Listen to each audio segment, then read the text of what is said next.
Hello viewers, আসসালামু আলাইকুম। আমি আজকে লাল শাক কীভাবে ভাজি করতে হয় সেটা আপনাদেরকে দেখাবো। এখন আমি এখানে 4 আটি লাল শাক দিয়ে নিয়েছি। এই শাকগুলা একে একে সবগুলো আমি প্রথমে বেছে নিব। একটা একটা করে এইভাবে সবগুলো শাক বেছে নেওয়ার পরে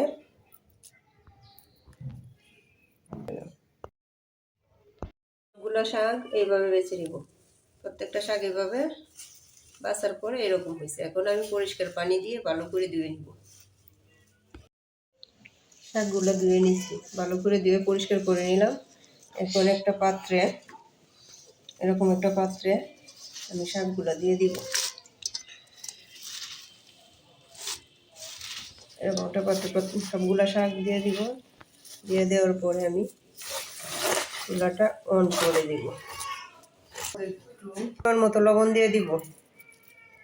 তারপরে আমি শাকগুলো এইভাবেই ঢাকনা ছাড়াই জাল দিয়ে দিব। ঢাকনা দিলে শাকের কালার নষ্ট হয়ে যায়।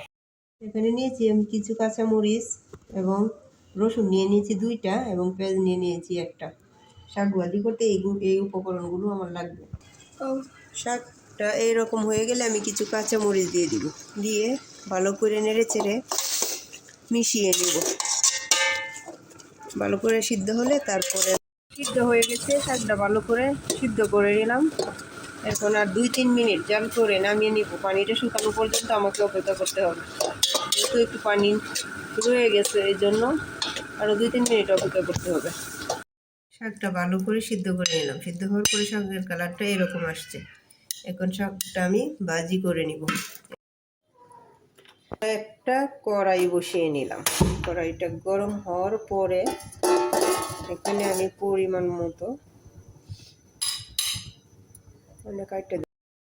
চুলায় একটা কড়াই বসিয়ে নিলাম।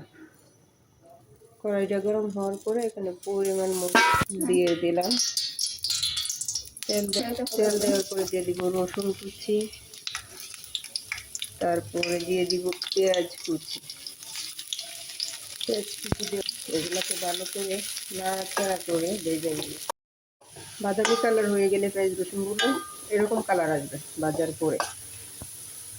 পরে এরকম কালার আসছে, তারপরে আমি এখানে শাকগুলো দিয়ে দিব।